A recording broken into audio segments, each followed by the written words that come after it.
사도 바울은 오늘 로마서 7장 본문 말씀에서 율법에 대한 더 깊이 있는 고찰로 우리를 안내하고 있습니다. 7절에 보면 그런즉 우리가 무슨 말 하리요? 율법이 죄냐? 그럴 수 없느니라 이렇게 얘기합니다.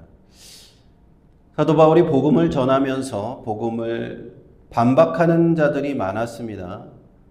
복음에 대해서 아무런 반론이 없었던 것이 아니에요. 오늘날도 우리가 복음을 전할 때, 예수 그리스도 복음을 전할 때 거기에 대해서 갖가지 반론들이 많습니다. 그래서 그것을 반론을 서로 이제 논쟁을 하면서 이기는 것을 우리는 변증이라고 해요. 기독교 변증이라고 얘기합니다.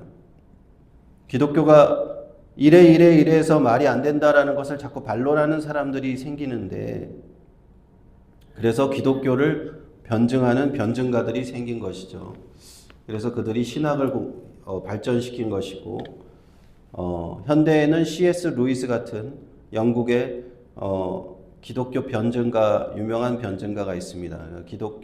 순전한 기독교라는 책을 썼죠. 기독교를 자꾸 변증하는데 사도 바울도 7절에 보니까 바울이 전한 복음에 대해서 반론들이 많았던 겁니다. 반대하는 의견들이 많았던 거예요. 특별히 그 율법에 대해서 바울이 얘기한 부정적인 말 때문에 반대가 많았습니다. 예를 들어서 율법은 범죄를 더하게 한다라고 로마서 5장 20절에 말했죠. 또 율법은 죄의 정욕이 일어나게 한다라고 로마서 7장 5절에도 얘기했습니다. 율법은 정말 백해무익한 것인가? 이렇게 들릴 만한 바울의 얘기들이 많이 있었기 때문에 바울을 반대하는 사람들은 바울을 비판하면서, 그렇다면 율법이 정말 아무 쓸모가 없는 것이냐?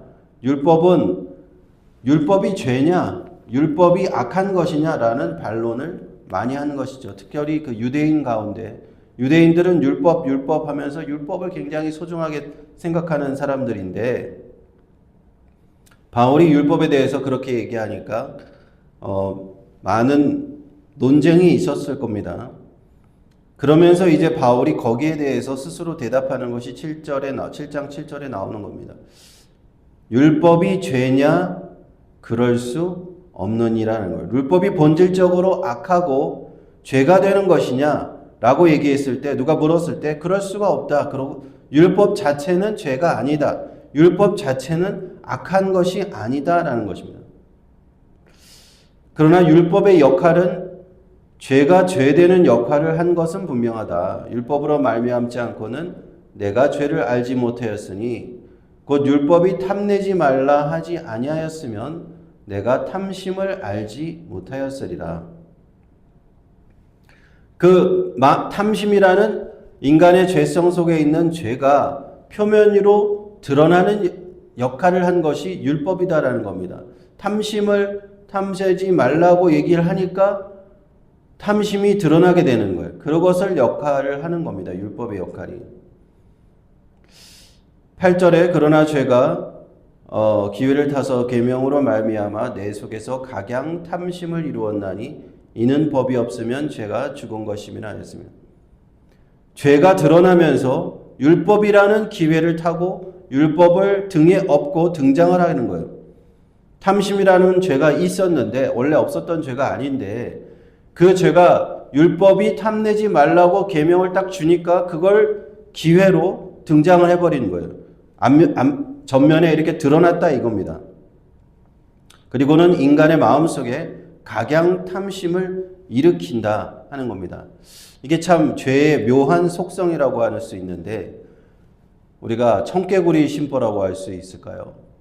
하지 말라고 하면 더 하고 싶은 것이 인간의 죄성이라는 거예요. 심리학에서도 이런 그 심리학 용어가 있습니다. Forbidden Fruit Effect라고 해서 금단의 열매 효과라는 거예요. 하지 말라고 하면 더 하고 싶은 거예요. 죄를 짓지 말라고 하면 그 죄를 더 짓고 싶은 것이 인간의 죄성이라는 겁니다. 선악과를 먹지 말라고 하니까 자꾸 그 선악과를 쳐다보게 되고, 그 선악과를 다른 건 다 먹을 수 있는데 그것만 먹지 못하니까 그거를 먹고 싶은 죄성이 드러난다 이거. 하고 싶지 그래서 잠언 9장 17절에 그런 구절이 있죠. 죄의 속성에 대해서 잠언에서 얘기하면서 도적질한 물이 달고 몰래 먹는 떡이 맛이 있다. 그런 잠언의 말씀도 있어요. 계명이 들어와서 탐내지 말라고 하니까 탐심이 더 일어나는 거예요. 그래서 죄가 계명을 등에 업고 더 드러나게 되어버렸다 하는 것을 설명하는 겁니다. 9절에 보니까 율법이 없을 때는 죄가 죽은 것이고 내가 살았는데 계명이 이르니까 죄는 살아나고 나는 죽었다. 율법을 몰랐을 때는 탐심에 대해서 그렇게 깊이 생각하지 않았는데 율법을 알고 나니까 탐심이 왕성하게 일어나서 나는 그 탐심이라는 죄에게 지배를 당하고 나는 죽게 되었다. 10절에 생명에 이르게 할 그 계명이 내게 대하여 도리어 사망에 이르게 하는 것이 되었다는 겁니다. 그래, 율법은 본래 하나님의 생명을 주시려고 주신 그 계명이라는 거예요. 인간을 그 율법을 지키면 생명에 이르게 할 목적으로 주신 것은 분명합니다. 왜냐하면 율법을 완전하게 지킨다면 우리는 하나님의 그 성품에 참여할 수 있는 거예요. 레위기 18장 5절에 이런 말씀이 있습니다. 너희는 내 규례와 법도를 지키라. 사람이 이를 행하면 그로 말미암아 살리라. 나는 여호와니라 하는 말씀이 있어요. 구약 성경에서 율법을 주시면서 내 율법을 지키면 그것을 가지고 사람이 살리라. 생명에 이를 수 있다. 하나님의 계명을 지켜서 생명을 얻고 축복된 삶을 살 수 있다라고 구약 성경은 말씀을 하시는 건데 그 뒤에 그 계명을 받고 율법을 받은 이스라엘 백성들이 어떻게 살았는지 구약 성경 전체가 이렇게 보여주잖아요. 그 이후에 그들의 역사가 쭉 기록이 되어 있는 겁니다. 구약 성경에.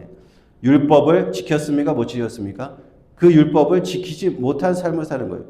그러므로 이스라엘 백성들은 율법을 완벽하게 지켰다면 생명과 축복의 삶에 이르렀겠지만 율법을 지키지 못했기 때문에 죄와 사망의 그 길로야 가고 말았다 하는 겁니다.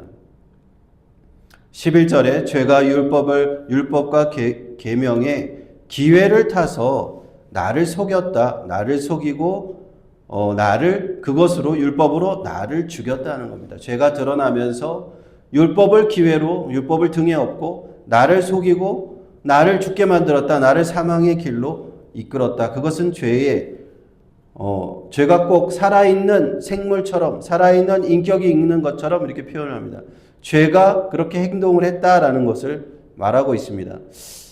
이 장면에서 우리는 그 창세기에 있었던 뱀과 하와의 그 대화 장면을 떠올리게 되는데요. 뱀이 죄를 상징하는 사단을 상징하는 뱀이 하와에게 이렇게 묻죠. 하나님이 참으로 너희에게 동산 모든 나무의 열매를 먹지 말라 하시더냐라고 하셨을 때 하와가 대답합니다. 동산 중앙에 있는 나무의 열매는 하나님의 말씀에 너희는 먹지도 말고 만지지도 말라 너희가 죽을까 하노라. 이때 뱀이 이 죄의 상징인 뱀이 그 하와를 속이는 장면이 나오는 거예요. 하와를 속일 때 계명을 가지고 속이는 겁니다. 하나님의 말씀을 이렇게 딱 갖고 와서 그것으로 하와를 속이는 거예요. 뭐라고 얘기하면 너희가 결코 죽지 아니하리라. 너희가 그것을 먹는 날에 너희 눈이 밝아져 하나님과 같이 되어 선악을 알 줄 하나님이 아심이니라. 하나님이 주신 그 계명을 가지고 죄가 하와를 속이는 겁니다. 뱀이 하와를 속이는 거예요.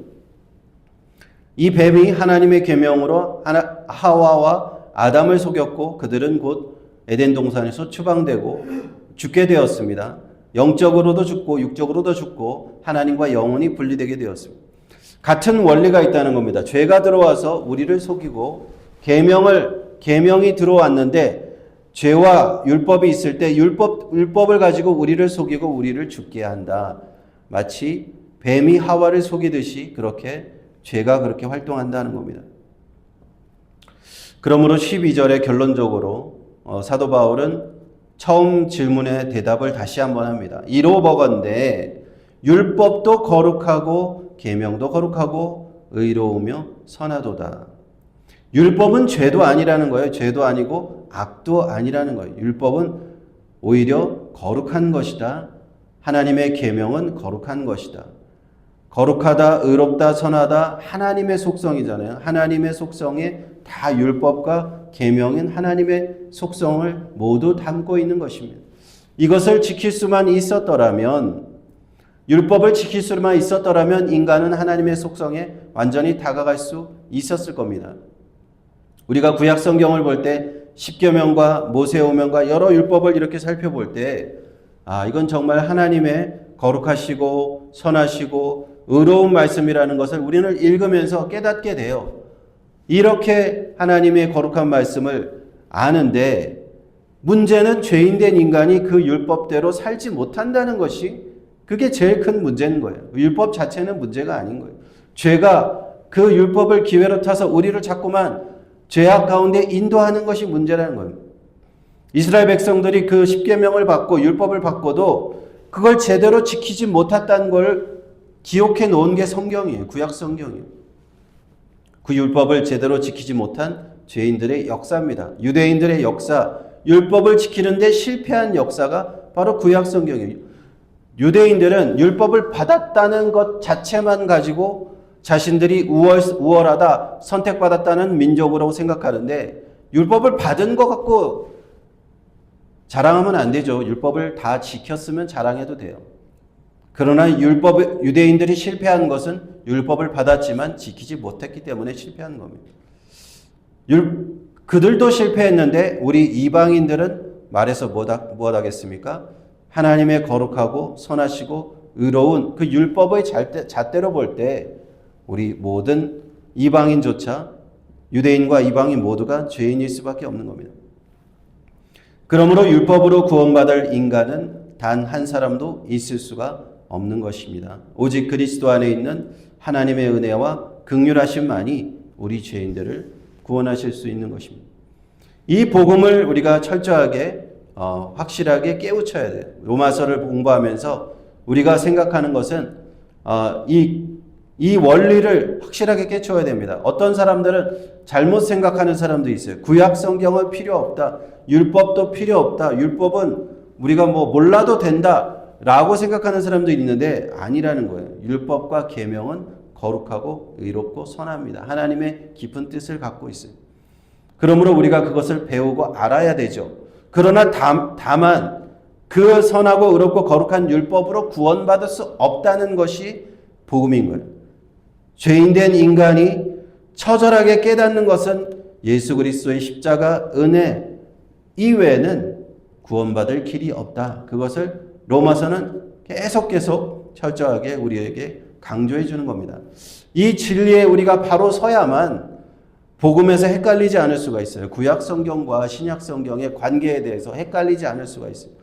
구약 성경의 율법을 볼 때 아이고 내가 율법을 다 지켜야지 구원받나? 이런 생각을 안 할 수가 있는 거예요. 율법은 하나님의 말씀이고 선한 것이지만 유대인들이 다 실패했구나. 모든 인간이 율법을 지키는데 다 실패하는구나. 우리가 예수님은 그리스도밖에 없구나. 이것이 바로 우리 복음의 진수다 하는 겁니다. 이것을 깊이 있게 알아야 우리가 복음을 전할 수도 있고 복음에 바로 서서 진리 가운데 행할 수가 있습니다. 오늘 이러한 가운데 로마서를 계속 공부하시면서 복음을 전하는데 진리에 바로 서는데 앞장서고 복음을 이렇게 바르게 전하는데 앞장설 수 있는 우리 모두가 되시기를 축원드립니다.